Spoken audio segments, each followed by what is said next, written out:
નોકરી આપવાના નામે છેતરપિંડી કરનારા 2 આરોપીઓને પોલીસે ઝડપી પાડ્યા છે। આ 2 આરોપીઓ પોસ્ટ વિભાગમાં નોકરી આપવાના બહાને છેતરપિંડી કરતા હતા। મળતી માહિતી મુજબ સુરતમાં પોસ્ટ વિભાગમાં નોકરી આપવાના નામે લોકોને છેતરવામાં આવતા હોવાની વિગત અઠવા લાઇન્સ પોલીસને મળી હતી, જે બાદ પોલીસે સઘન તપાસ હાથ ધરી હતી। આ મામલે પોલીસે 2 આરોપીઓને ઝડપી લીધા હતા। આરોપીઓ પોસ્ટ વિભાગની ફેક વેબસાઇટ બનાવી હતી। આરોપીઓ દ્વારા પોસ્ટ વિભાગમાં નોકરી આપવાના બહાને સમગ્ર રાજ્યમાં નકલી ફોર્મ ભરાવી છેતરપિંડી આચરી હતી।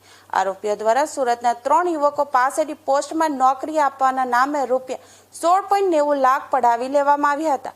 ઉપરાંત આરોપીઓ દ્વારા સમગ્ર રાજ્યમાં અન્ય 13 વ્યક્તિઓ પાસેથી રૂપિયા 27.50 લાખ પડાવીને છેતરપિંડી કરવામાં આવી હતી। પકડાયેલા આરોપીઓમાંથી બ્રિજ પટેલ અમદાવાદની આલ્ફા કોલેજ ખાતે BE કોમ્પ્યુટર એન્જિનિયરિંગનો અભ્યાસ કર્યો છે, જેથી તે પોતે એથિકલ હેકિંગ તેમજ વેબસાઇટ ડેવલપિંગ અંગેનું જ્ઞાન ધરાવે છે, જેને કારણે આરોપી બ્રિજ પટેલ અને આરોપી મિત્ર ભૂપેન્દ્ર કુમારની મદદથી પોસ્ટ વિભાગની નકલી વેબસાઇટ બનાવી હતી। હાલ સમગ્ર મામલે અઠવા લાઇન્સ પોલીસ દ્વારા બંને આરોપીઓ વિરુદ્ધ ગુનો નોંધીને આગળની કાર્યવાહી હાથ ધરવામાં આવી છે।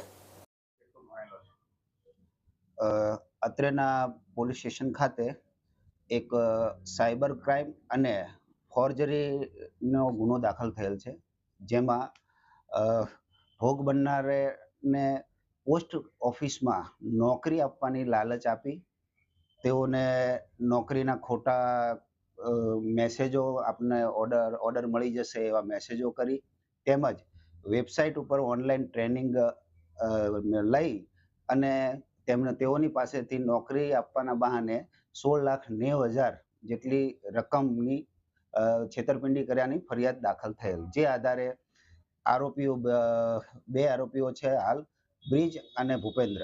બ્રિજ નવસારી ખાતેનો રહેવાસી છે, તે BE ઇલેક્ટ્રોનિક કરેલું છે, તેણે પોતે સોફ્ટવેર એન્જિનિયર છે, વેબસાઇટ ડેવલપિંગનું પણ કામ કરે છે અને અગાઉ તે ઉગત સેવા સહકારી મંડળી નવસારી ખાતે કોન્ટ્રાક્ટ બેઝ ઉપર સેવા આપતો અને ત્યાં સર્વર મેનેજમેન્ટનું કામ કરતો હતો, જેથી તે ત્યાંની તમામ કાર્યવાહીથી વાકેફ હતો।